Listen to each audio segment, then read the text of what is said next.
what the heck is that? It is a 3-string triad arpeggio sequence. Just basically, I'm playing diatonic to the key of C major, so a good starting point would be to know what all the chords are in that key. All white keys, no sharps or flats. So that's a handy hint. So technique-wise here, I'm absolutely horrible at sweep picking. So my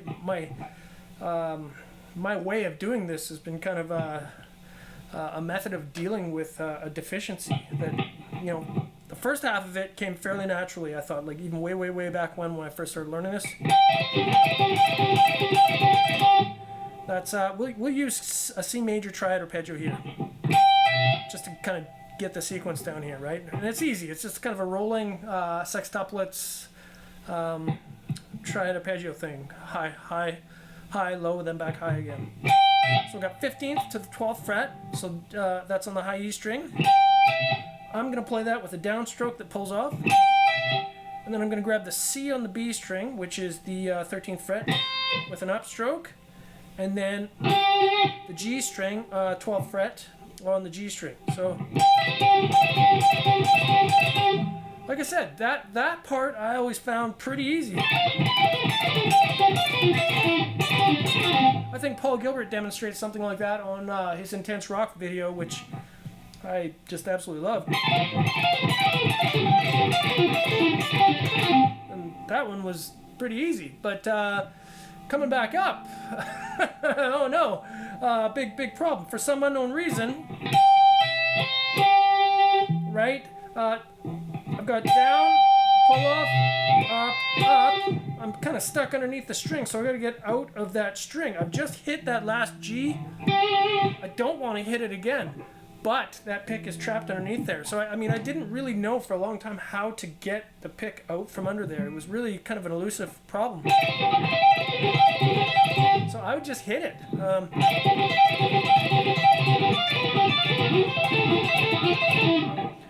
Just fine, but it ended up being a little bit weird.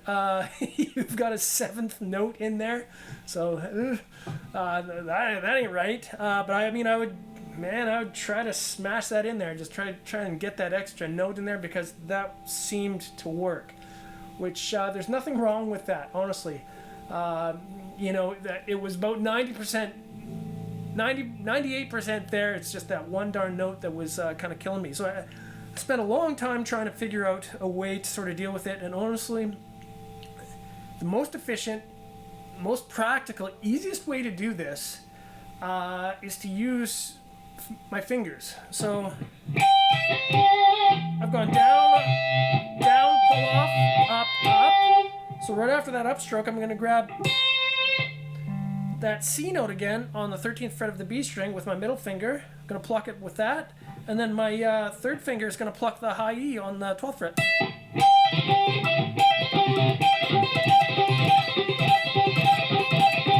Now, if this hand is kind of moving at the same, like if it's synchronized and kind of moving on and off the frettings at the same time as you're picking it, then it's going to sound pretty okay.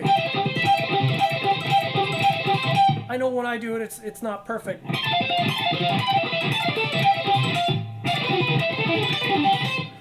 Somebody who's really proficient at this is Marshall Harrison. I'd say he is probably the best at this. The kids are calling it Swybrid these days. So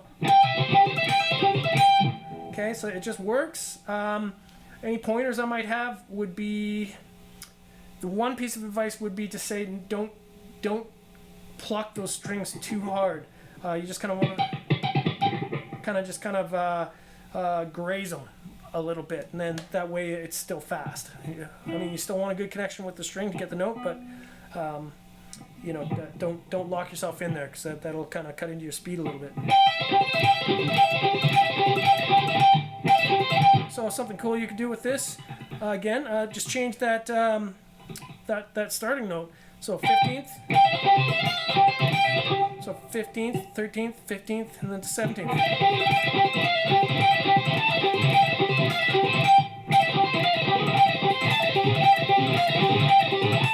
And then, you know, move that sequence around, you know, diatonically. We could do that in E minor, I guess.